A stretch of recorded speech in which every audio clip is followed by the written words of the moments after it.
আসসালামু আলাইকুম গাইজ। সকালবেলা ঘুম থেকে উঠে পেলাম একটা খুশির সংবাদ। গোয়াল ঘরে ঢুকে দেখি আমার গরুর বাছুর হয়েছে। বাছুরটা দেখতে একদম ওর মায়ের মতোই হয়েছে।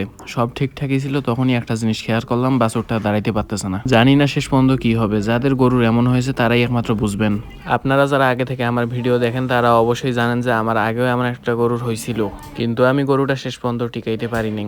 তো যাই হোক, এভাবে না খাইয়ে রাখা যাবে না, বাইরে যেভাবে হোক খাওয়াইতে হবে। তারপর আমরা খোঁজাখুঁজি শুরু করলাম, অবশেষে একটা ফিডার খুঁজে পাইলাম।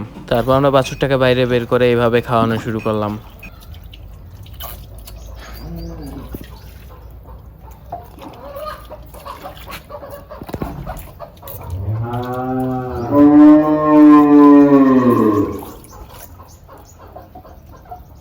তুলি ধরতে করি পড়ছে।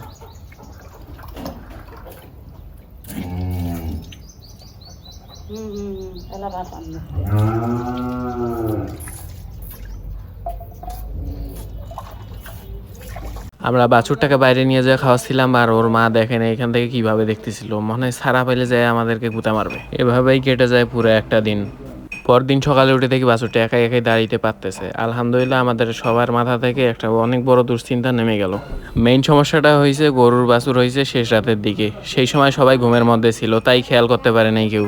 দেখতে পাচ্ছেন বাছুরটাকে, মাশাআল্লাহ অনেক সুন্দর দেখা যাচ্ছে। এই ছিল আজকের ভিডিও। যদি আপনাদের কাছে ভিডিওটা ভালো লেগে থাকে তাহলে অবশ্যই একটা লাইক করে দিবেন। আর একটা কথা তো বলতে ভুলে গেছিলাম, সেটা হলো এইটা একটা ষাঁড় বাছুর। সামনে যে লোকটাকে দাঁড়িয়ে থাকতে দেখা যাচ্ছে উনি হলো গরু বিশেষজ্ঞ। আমরা ওনাকে ডেকেছিলাম আমাদের বাছুরটাকে দেখানোর জন্য, তাই গরুর কিছু হলে সবসময় আমরা ওনাকে ডাকি।